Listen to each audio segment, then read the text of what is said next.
I was in Philadelphia last year with Tourism Ireland, right? And we were doing a show like that evening, and then we were doing sales calls during the day.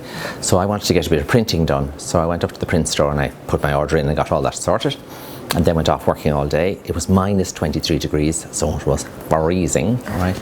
So that night we finished our show and I went back to the print shop. It was about 7 or 8 o'clock, and I was kind of coming along the street and I kind of couldn't. It was a bit disorientated. I thought it was here, but anyway I couldn't see it. There was this gentleman coming towards me, so I said to him, "Excuse me," I says, "Is there a print shop along here?" So he says, "Oh yeah," he says, "You're right at it," but he says, "This is the back door." He says, "The front door." "Oh, that's where I'm wrong." I said, "I'm very close but not right." So I was going to go walk around, and he says, "No, come on." He said, "I'm collecting stuff, follow me in here." So we went in through the back door and up through a corridor and into the print store, right? So he said hello Joe to the fellow behind the counter, and Joe went off to get that man's print, right? And that was fine. So then we were kind of standing and we were talking. I said, what do you do? He says, "Oh, well, I'm retired." He says, "I was in the army." And he says, "I do a bit of fundraising for the veterans. You know, these are people that have been injured in war and that and they have American hospitals that specifically look after them." So I said, "Oh God, that's great work." Yeah, he says, and I have a son in Afghanistan at the moment. "Oh no," says I, "do you worry about him every day?" Because the way any parent would. He says, no, he says, "I don't, because he's in the administration, so it's lucky." He says, "But he says, I had been in Afghanistan myself and was on duty." I said, "Oh, that's great."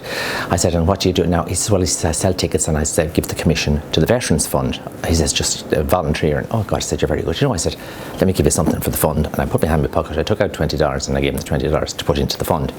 So then his print came and he was talking away, and then my print came and I was chatting away. You see, so I looked over and he was still there, and so he comes over to me and he was a big, he could play rugby for Ireland. He was so big, and we could do it maybe this week, right?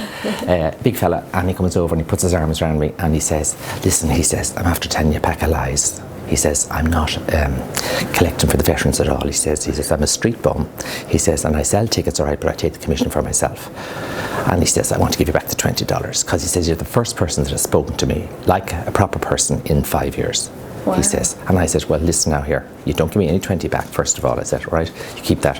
I said, "And then you take strength from what you've just done now in facing your demons and come over here to tell me the truth," which wasn't easy. I said, "You go out the door now, and you never know where it'll take you.